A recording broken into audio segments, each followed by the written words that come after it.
What's going on, everybody? It's Gary Payton. Y'all know, y'all call me the glove. First, I want to give a shout out to Giovanne, doing great work in Mystic, Washington. He's out there fighting for the homeless and changing lives every day. And I love that. I love that. He was born in Seattle wearing a pair of my gloves. You know what I'm saying? My gloves. Love it for him. Appreciate that. And now he's bringing the same powerful things that he's been doing and his voice and the word on the Giovanne Show. Right? He's getting a podcast. I love it. I love it. I love it for him. So don't just watch his show. You know, don't just do that. From the sidelines, subscribe, tune in, and support. You know, you got to support this, man. This guy is trying to do something positive, and you guys got to be out there to look at it. The movement is coming straight. The state of Washington, you know that. I wouldn't be giving him shots out if I didn't support him. So you know this. This is Gary Payton, and I'm signing in into the Giovanne Show. It's official, baby. It's official. Coming soon. Coming soon. Let's go Seattle. You heard it here first. Gary Payton said he loves The Giovanne Show. It's a marathon. So let's get it.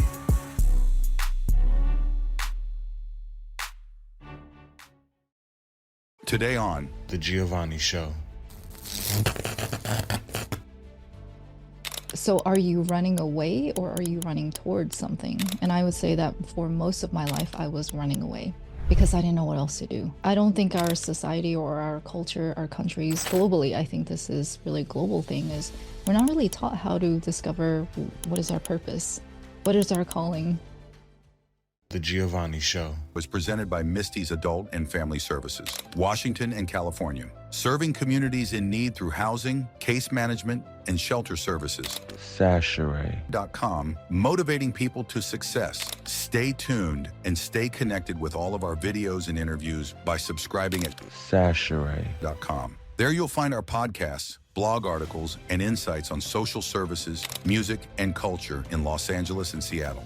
Call us today to see if we can help you. Monday to Wednesday, 10 a.m. to 3 p.m. at 1-800-524-4827.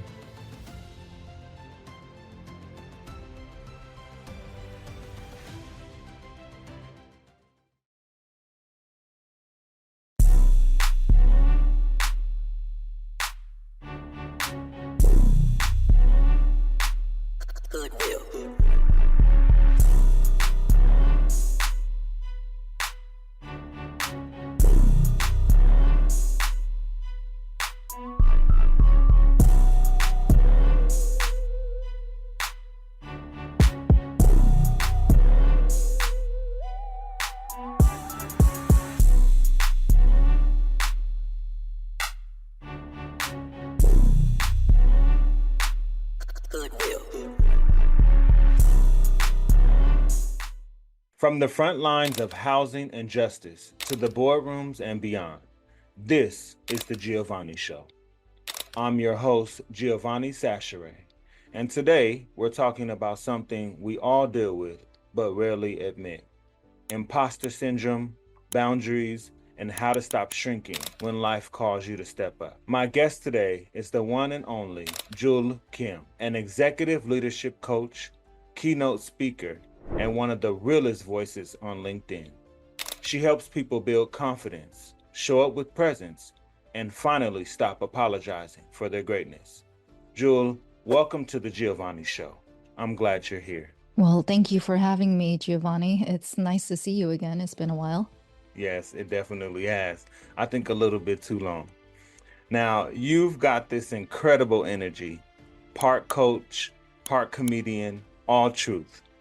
But before you were helping leaders find their voice, you were in law school, corporate jobs, even photography. What's the story behind all those pivots, and what was happening internally that brought you here? Well, that's a big question. I think that my life back when I was in my early 20s is probably what most people go through.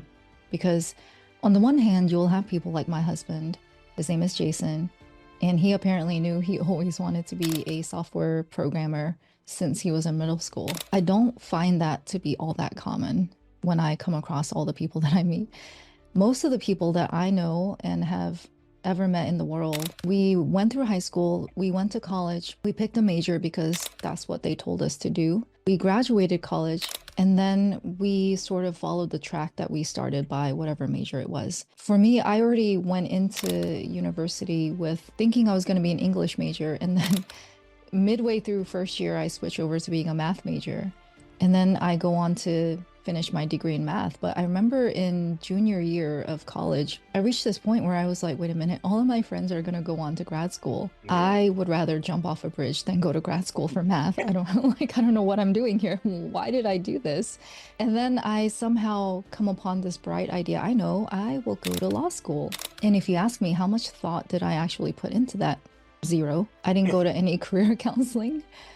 Yeah, so as embarrassing as that sounds, I would say that that's probably been my thought process. The lack of any real thinking or critical exploration into any of these major pivots. And so if I look back, and this is now one of the biggest questions I like to ask my own clients is, so are you running away or are you running towards something? And I would say that for most of my life, I was running away, because I didn't know what else to do. I don't think our society or our culture, our countries globally, I think this is really a global thing, is we're not really taught how to discover what is our purpose, what is our calling, what's that thing that you're really meant to do. And unfortunately, if you're not like my husband, then you're probably going to require some more exploration, some more means of figuring out what all is out there and what really suits your personality. So in order for you to figure out any of this, you have to first know who you are. What do you like? What do you not like? And unfortunately, I found this out like the hard and long way by actually going into the careers. So I go to law school. I end up in Iowa, the middle of nowhere. And then I drop out. I end up moving over here to Seattle. I entered the corporate world because I was like, I don't know what else to do. I had a pretty successful blog during law school. And then I spend like the next 8 to 10 years in the corporate world in content, in editing, writing, technical writing, and also product management. So that's kind of where I spent the bulk of my time, I would say. And again, you ask yourself, are you running away or are you running towards? So by the point, I think it was 2016, I'm at Amazon, I'm burned out. I'm like, I hate my life. I hate these people. Like, I hate everything.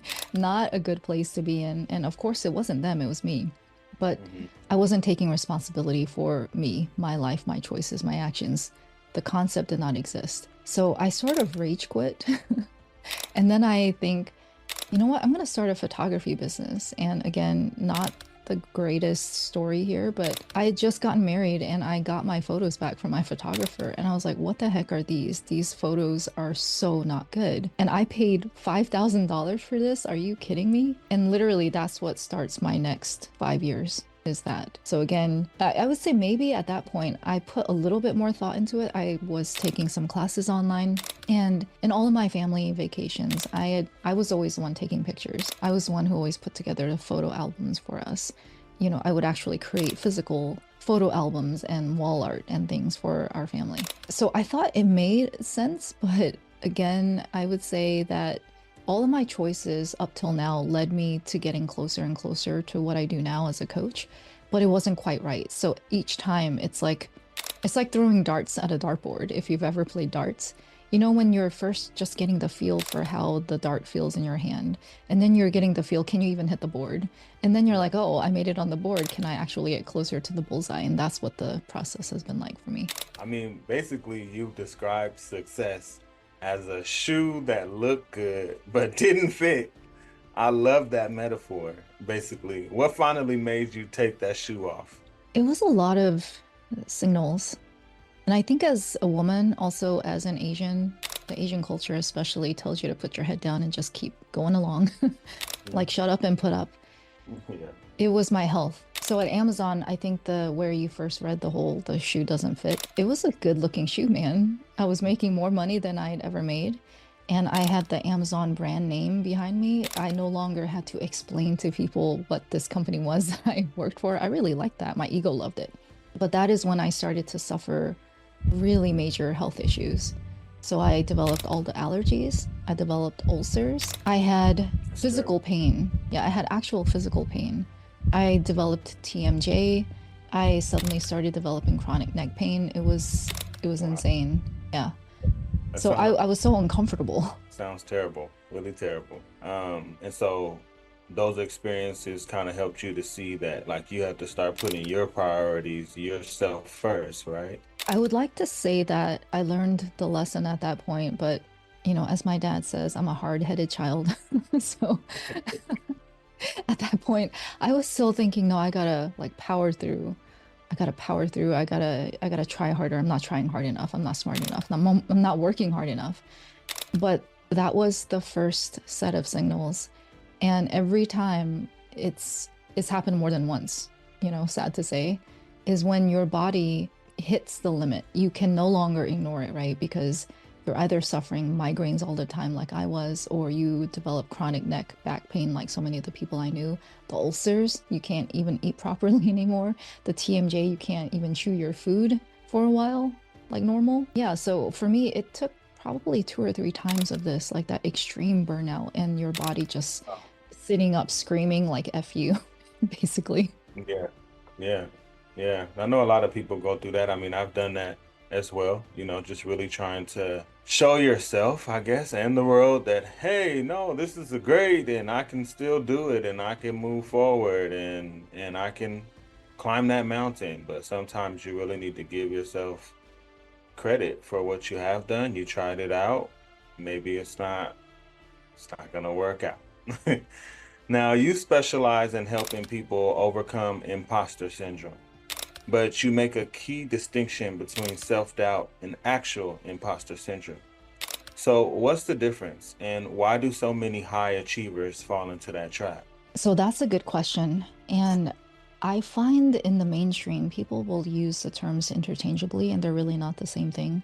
So I would say self-doubt is much bigger. If we look at, it's like saying you have stores versus the grocery store, you know?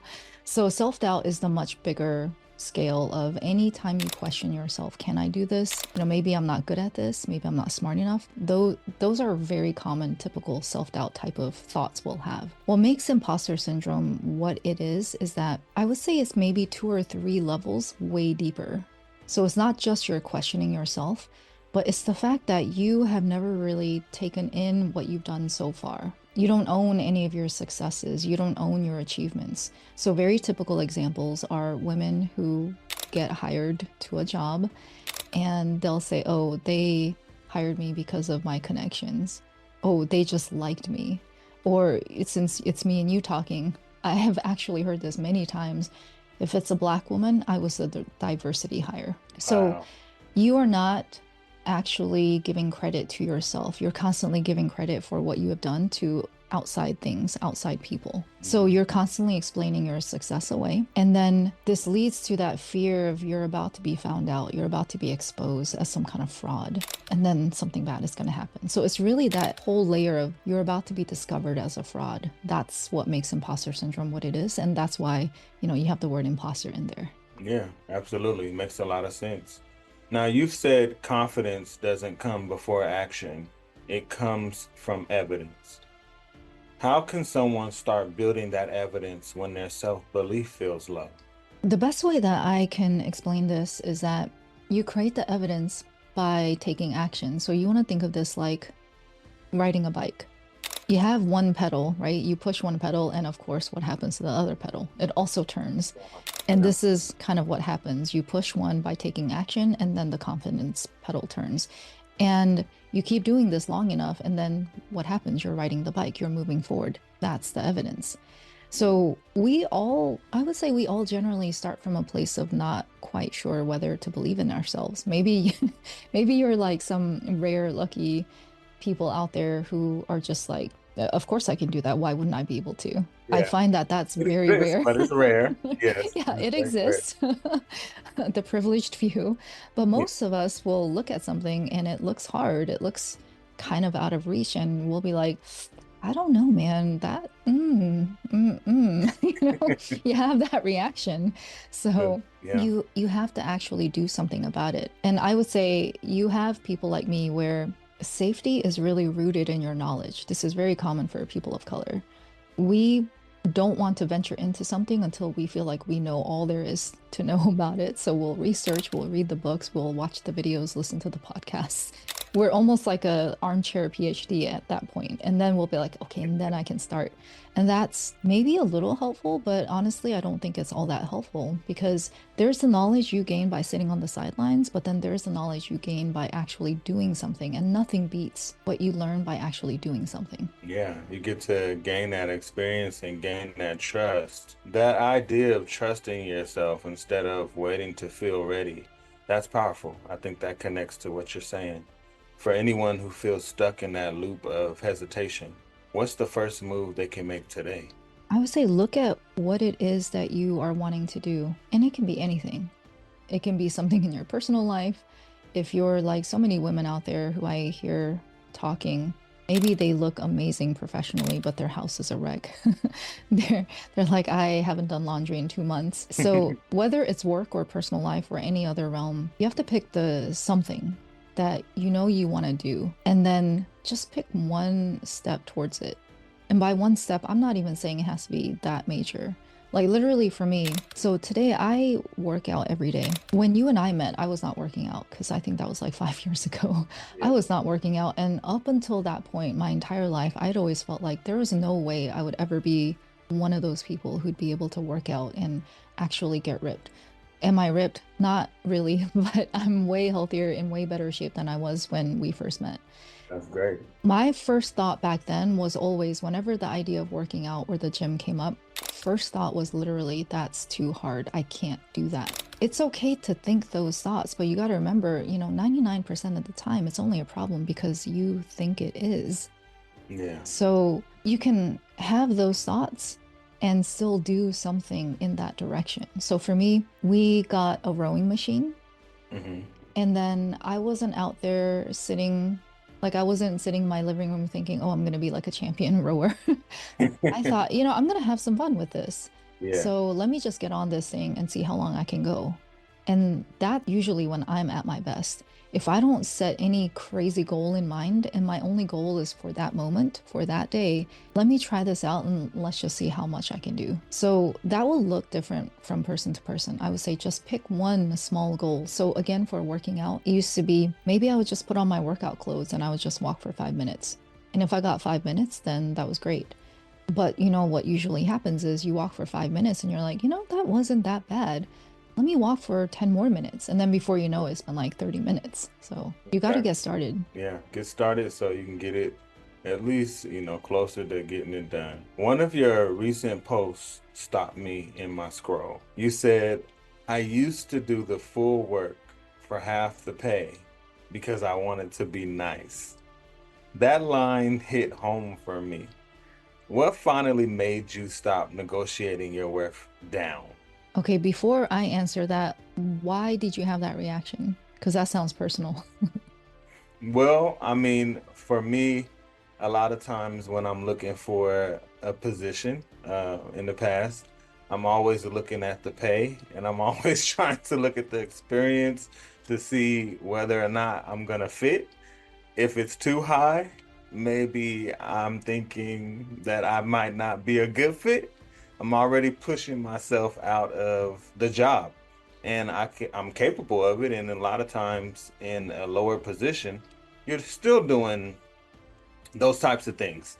So, for me, I feel like I needed to be more confident. Just recently, I did an interview for a pretty big leadership position with a governmental agency that I really didn't think I would be able to qualify for it, but that same idea came back to me before. It took me a while to apply because I'm like, look at the pay and look at, I don't know, that kind of thing.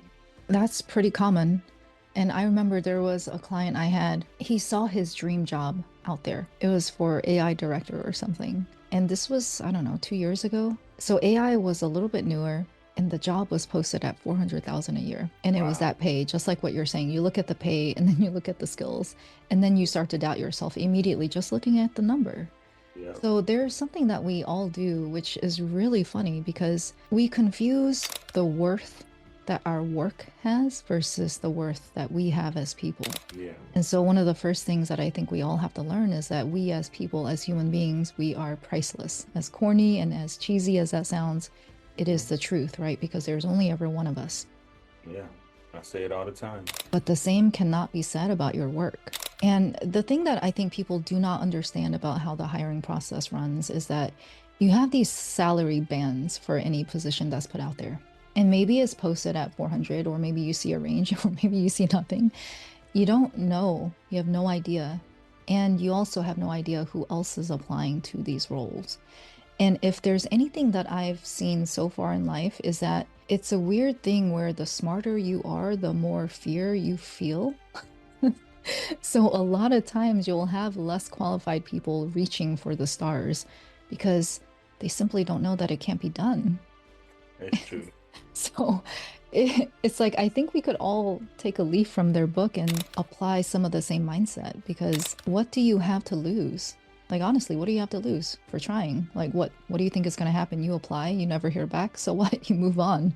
You apply to the next job. You try to learn along the way and see what you can do differently next time. Yeah, so my client, he never even applied for the role. And I was disappointed for him because I think he would have been great. You know, again, I can't complain because that is why people choose to work with me, because they realize that they are just passing these opportunities by because they are living in fear. Definitely. I mean, and once you can get over that, the opportunities could be endless. In social work, leadership, and advocacy, people are constantly told to give more, do more, be flexible. How do you hold your boundaries in a culture that praises burnout? So there are a couple of pieces to this, and I would say one of the key issues I see in any version of this conversation is that people do not understand what boundaries mean. So I'm going to lay this out there just so that we're on the same page. From a layman's perspective, just, you know, a normal person's perspective, you want to think of boundaries as what you are and are not okay with. Basically, what is okay for other people to do to you or with you or around you in your presence, essentially. And so first, you have to actually understand yourself. The hardest situations will come when these are situations we've never experienced. We've never even thought about these things, which is why so much of the work that I do with people, especially younger folk, so teenagers or early 20s, they don't have that life experience yet in order to know what is okay with them and what is not okay. So that's like a really key thing you have to go through and like really evaluate. And the way that I like to talk about this is think of how people have certain foods they like and don't like. Everybody has different food preferences, and the same is true about boundaries. You may be okay with something that I am not okay with, and that's totally fine. So one of the key mistakes I see people going into boundaries is thinking that there is some objective standard or measure for having a boundary, and really there isn't. There are some small key areas where obviously to hurt someone else, to cause any kind of damage or harm, not a good idea. Most people will have a boundary around respect and disrespect. Most people will really have a problem with disrespect, etc., right? But anything other than, I would say, like probably 10 key areas, outside of those things, everything else is really up to you. And then people have a hard time because they don't actually take the time to define what is okay with them and what is not okay. And what about what's the in between? So then you take a person like that who doesn't really know who they are, you plop them into a high pressure job such as social work or even corporate or entrepreneur, a startup, any of these really fast paced environments where there's a lot of work and it's a constantly heavy load. And then you have the pressures and the demands of the business or the work, the job coming at you. You have people who need so much from you. And then if you have also not defined your sense of self-worth, you are going to be in big trouble, just like I was at Amazon, because so many people pleasers end up in this place where their whole worth is only defined relative to what they do for other people. And that is going to be a major problem. So then you talk about the hustle culture. The hustle culture will feed into this myth that you're not worth anything unless you are contributing 110% all the time. And then I'm thinking, okay, but would you drive your car 24 hours a day without giving it a tune-up? without giving it an oil change, would you drive it 24 hours a day, every single day for a year and expect it to stay in good shape? Of course not. It doesn't work that way. And the problem is that with a car, if you don't give it gas and it runs out of gas, it stops driving. So you face like a hard limit. The human body is this miracle where it can actually go without resources for quite a while. But then that's the dangerous part for us, is where we ignore the warning signs until you bump up against like a serious health issue, like what I described earlier. Yeah, definitely. Burnout is real. And once people sometimes realize that that's what it is, it's sometimes too late. And that's the unfortunate issue. We really want for people to become aware of that and to take care of themselves in the moment. You wrote about spending 20 years in an abusive relationship with your inner critic, and that really resonated with people. Why do we think being hard on ourselves is the only way to grow? I think a lot of it is cultural. Your family, your culture, your race, it could be anything, your ethnicity. For some reason, most of us seem to grow up in environments where we're surrounded by people who have treated us a certain way. So for example, my parents, they were extremely critical of me constantly. I think they've probably told me I've done a good job less than 10 times in my life. If we say, how many times have they said that they're proud of me? I don't know, maybe 2 times in my life. It's not like I'm counting or anything, but it's just the fact. I don't hold it against them because I know that that is the culture. That is how they grew up. Depending on your culture, you may be like how many Asians are. The older generation, they ration encouragement and positivity. Like there's like a limited supply of these things. And psychology, being where it is today, is not in the same place where it was 40 years ago. It was a very different field. And so you have how you were raised, but then you have how you were not actually raised. No one ever told you to treat yourself kinder. And even if they did, they didn't actually explain anything in any meaningful way to help you understand that how you think and how you talk to yourself will matter more than anything else out there in the world. It is the number one factor for your success or lack of. Absolutely. How do you think someone could start changing that inner voice? Not really like overnight, but in daily practice.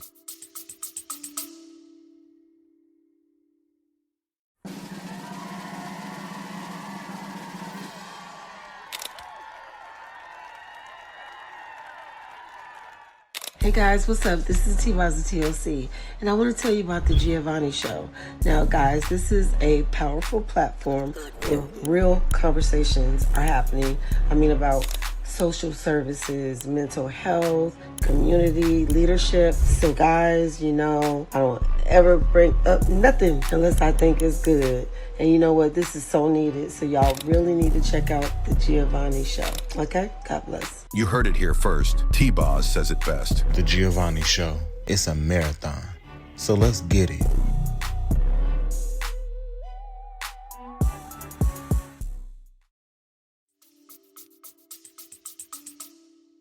Well, this is probably not going to be popular. But like with all problems, you first have to admit that you have a problem. You have to admit that the way that you treat yourself is probably not how you would treat other people. There's a reason why there's a meme out there that says, if I treated somebody else the way I treated myself, I would be in jail. And we laugh at that, but it's also true. I think it's very true. I tolerate certain things from myself, or I used to, that I would never tolerate from other people. And then I would do things to myself that I would never do to other people. So then why would you do that? Why would you put yourself in a position lower towards yourself than you would with other people? Because then you're literally placing other people higher than you. You are treating them as more important. And so then psychologically, you are teaching yourself that other people matter more than you. So you need to take the lay of the land. You want to work with somebody if you can, or at the very least, start a journal. And this is where it gets a little bit tricky. You want to capture those thoughts running through your head, the things that you most commonly tell yourself. So for example, one of the things that I used to tell myself all the time, because that's what my family told me, is that I was lazy. So if I didn't do enough work, first thing I thought at myself was, why are you so effing lazy? Yeah. If I got something wrong on a test, the next first thought would be, why are you so dumb? Wow. Why don't you ever learn? Because again, it was the voice of my parents. Right. So number one, you want to understand that that inner voice, for the most part, is not really your voice. We're not born into this world beating ourselves up. That is a learned behavior. So you want to identify the sources in your life, whether it's your parents, maybe it was teachers. I think there was a story, and there are multiple stories of really famous people, you know, people like Kanye, where maybe it was a mentor or a teacher who told them just the most jacked up things of how they would never make it in this world, or, you know, they would be a janitor or something.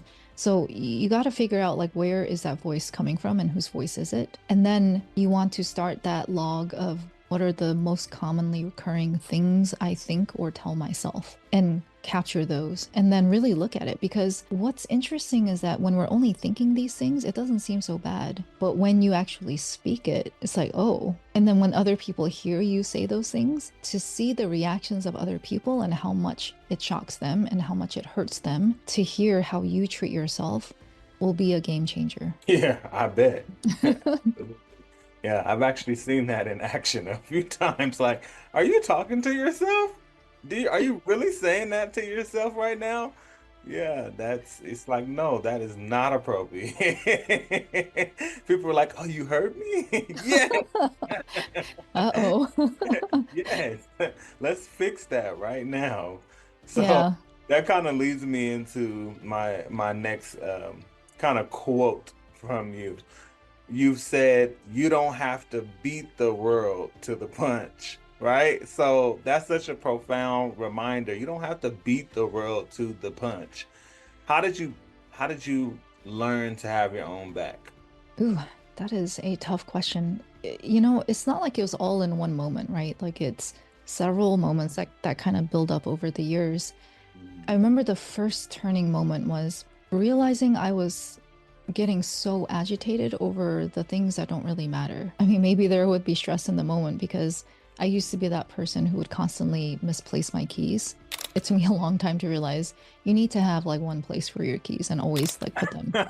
Yeah, me And all day. I have to have that one place every. yeah, and I don't want to admit how long it took me to figure that out. It sounds so simple to many people. It was not simple to me. It was not obvious. But I'm not joking. I swear every time I couldn't find my keys before that point, I would get so angry at myself. I would literally be so angry that I would be sweating. I'd be sweating, and sometimes I would even be crying like a crazy person.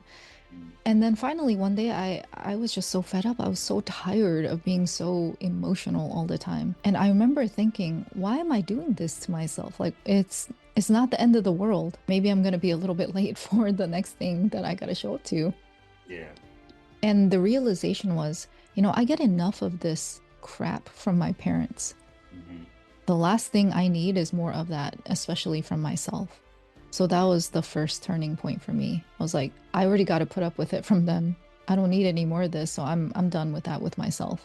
The second point came probably, I don't know, maybe 10 years ago or so. Because again, you don't know that you really have a problem until you really look at yourself. And most of us need some point of relativity. We need to have other people and their experiences and have some comparison point in order to realize, wait a minute, the way that I'm doing this is not great. Like there could be a better way. So then it was meeting certain people in my life and suddenly understanding that when people say you really need to take it easier on yourself. As a child, my first answer was like shut up, no way. Like or I would just be like, yeah, whatever, and then I would just go right back to doing what I was doing. Yeah. But then to realize from a psychological standpoint that if you keep doing that to yourself, right, you have nowhere to go but down. And maybe you'll get some success. So earlier, I think you asked, why do so many people do this? It's because most of us are trapped in the paradigm where we think that that gets us results. The truth is it does get us some results. But what we don't understand earlier on is that those results are short term. You can only go so far in life if you keep doing that. So at some point, you need to switch up the game. You need to switch up the rules you're playing under and decide for yourself that you not only want, but you deserve a better life. And there's no one stopping you from treating yourself better. Like, really. Yeah, it's you. It's you stopping you, and you gotta Yeah. look at yourself first before you expect anyone else. You treat yourself with that level of respect, then other people can also recognize how they need to treat you as well. Yeah. And just like you said, the world is so full of people out there just waiting to tear you down. So Yeah. why on earth would you beat them to it? That's Yeah. so unnecessary. It's hard enough to make it. Yeah, exactly. Now, you teach executive presence and you've worked with leaders at major companies. What's the biggest myth about confidence or leadership you keep seeing?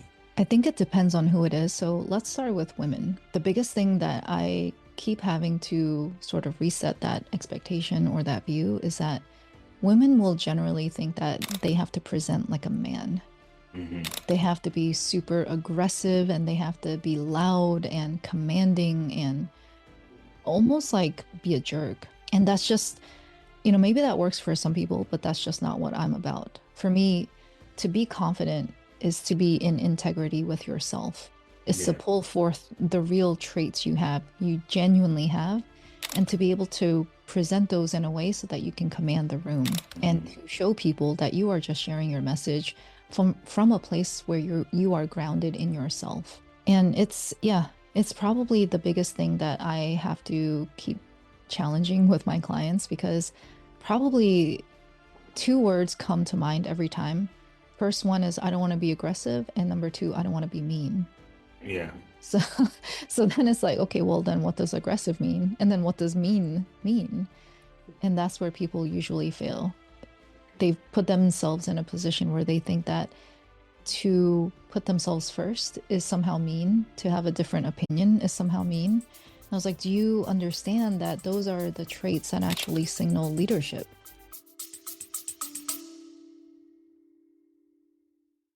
Welcome to the Giovanne Show, where real stories meet real solutions. I'm your host, Giovanne Show. I'm a social worker, entrepreneur, family man, and advocate for change.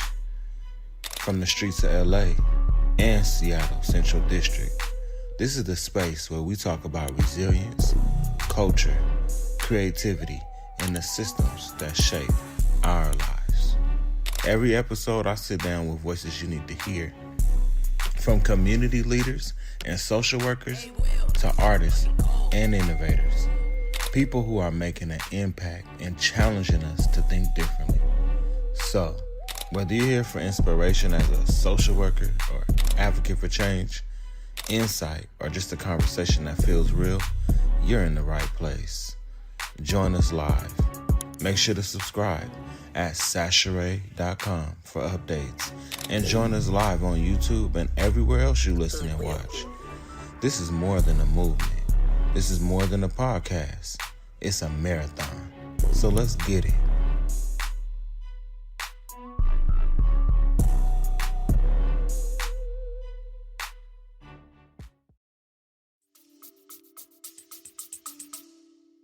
Yes, exactly. One of my favorite quotes is, I'm not mean, I mean what I say. so, That's so good. I'm just being honest with you right now. I'm not being mean. I just mean what I say. And this is the way it's going to go. So, in a leadership position, exactly, you have to do it especially within social work, a trauma-informed way. But there are also those times where I'm like, listen, the back and forth is over. We need to move forward and we need to move in this direction. You also coach people through job interviews. I love your line, you're not auditioning, you're assessing. Can you unpack that mindset shift for us? Yeah, I would love to, especially because right before we came on this call, I was looking at a Reddit thread, and I don't know why I torture myself looking at these posts that people put up on Reddit on these job interview things. And they'll say like they haven't gotten any interviews, in which case I'm like, you absolutely have a resume problem, or somehow everybody else is more qualified than you. There's something about how you are applying that is just not working in the system. But then they'll have the interview, and if they've had, my rule is the rule of 4. So if If it's 4, then you got to do more. As in 4 interviews with no offer, or not even like second or third round, fourth round interview. Yeah. If you never make it past the first interview, then you got to do some work. You got to do more. And what that usually means is most people I see going into the interview, they treat it like they got to prove themselves, hence the auditioning energy. They feel very desperate, and you can see it in how they talk. So what I like about you, Giovanni, is you talk a little bit slower than a lot of people do. You don't rush to talk or to respond to me. You don't talk over me. And unfortunately, I see that happening in job interviews all the time. How do I know? Because I asked them to send me their recording. So number one, they don't want to record because they're embarrassed. But then when they finally do it and I get it, and I'm like, yeah, you keep cutting the other person off. That is totally not acceptable. You need to stop doing that. So that's a little bit of that auditioning energy. You're so desperate. You keep trying to like tell them. You keep trying to persuade them and to convince them that they should hire you. And if anything, you pushing like that makes you less desirable. You do not seem like a confident person doing that. So if you stop coming into this thing as in, I gotta prove myself and then I gotta beg for this opportunity, like you already lost. You wanna come into this with the realization that you are there to interview the company as well. They're interviewing you, but you are also interviewing them. And guess what? A lot of the companies you interview for, they're not gonna be a fit either. You won't like it. You will see certain things about the person in front of you or some of the other people in front of you. If you're well-versed enough in interview techniques, in interview prep, then hopefully you would spend at least 5 minutes asking what the culture is like. What do they think is the most challenging part of being on that team? Something that's not immediately apparent on the job description. And you will try to read between the lines and see what's actually going on. That's what I mean by assessing. You are there to share information. Here's some experience you have. You want to know about the company, the information that's not readily available already. And then you want to see what information they're giving you in their communication style. You'll be able to tell a lot if you do this right. Yeah, it's really important. You don't want to waste a lot of that time just, applying, going through the interview process, and then you hate it. That's time that you could have spent looking for your perfect opportunity. Nothing's really going to be perfect, but it's got to be better than 60-70% for you to really want to stick around in that position. That's really unusual that you said that. What I find interesting is I've only ever heard that sort of mindset coming from men. Women, I've never heard a woman ever express that mindset, that the job has to be at least 60-70%, of which I absolutely agree, because I'm like, if you don't love it, or let's say you don't even like it, you barely like it. Yes. If you go into this thing where you barely tolerate it, you are going to bounce 3 months later, 6 months later. You're probably not going to last a year. Yeah, and they'll probably get rid of you before you get rid of them, which also breeds a lot of, animosity. Could be something that comes up for people when they've overstayed their own welcome. They know for themselves it's not the job for them, but then the company also realizes it as well. And it's like, but wait, like I'm, showing my allegiance to you. And it shouldn't be about that. It should be about you first. So you've said that honesty builds more trust and performance. How do you balance confidence with humility in high stakes settings? So this is another one of those definition pieces, because I think people don't understand what it really means to be humble. We generally tend to think of the idea of being humble as somehow constantly like downplaying yourself. And if you look up the definition of humble, that's not actually what it means. So confidence and being humble are actually very similar. For me, humble, because I did a whole deep dive into it because I'm obsessive like that. You want to think of humble as being you are taking a good look at the full picture. That includes your weaknesses, yes, but that also includes your strengths. You are able to properly attribute your success to the right channels. So the difference between somebody who's humble versus arrogant Arrogant is the person who says, I made it all the way here with no help. I did it all by myself. And we all know that is bullshit. As soon as you hear somebody say that, that's bullshit. Okay. So that's someone who's gone over and past the line of truth. I like to think of humble as being right on the line, because they are all about telling the truth. So it is the person who does not need to feel they have to overplay their achievements, but also they're not going to underplay. And this is where I think so much of culture gets it wrong. Wow, that's incredible.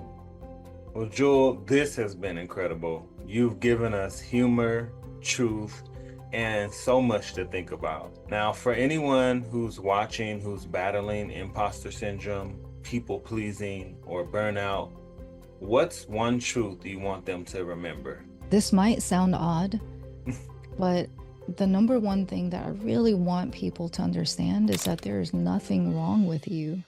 There really isn't. Anything that you are doing, anything that you are having a hard time with, that could change any second. Where can people find you, connect with you, or work with you directly? These days, I'm most commonly found on LinkedIn. So if you look me up, Jule Kim, Julekim, you may have to also put in PCC in the search bar for me to actually pull up. Yeah, but if you find my profile and connect with me, send me a message, any of those, that'll work. Awesome. And you also have a website too, right? Yes, my website, should you choose to actually go there, adviceactually.com. You can also drop me a message or schedule a consult call with me there. Thank you so much. Yes, Advice Actually. It's an amazing name. I think that, it really speaks well to what you do, and congratulations on all of your success. Jule Kim, everybody, thank you for joining me on the Giovanne Show. And remember, confidence isn't arrogance, it's alignment. Until next time, I'm Giovanne Show, and this is the Giovanne Show. Let's get it.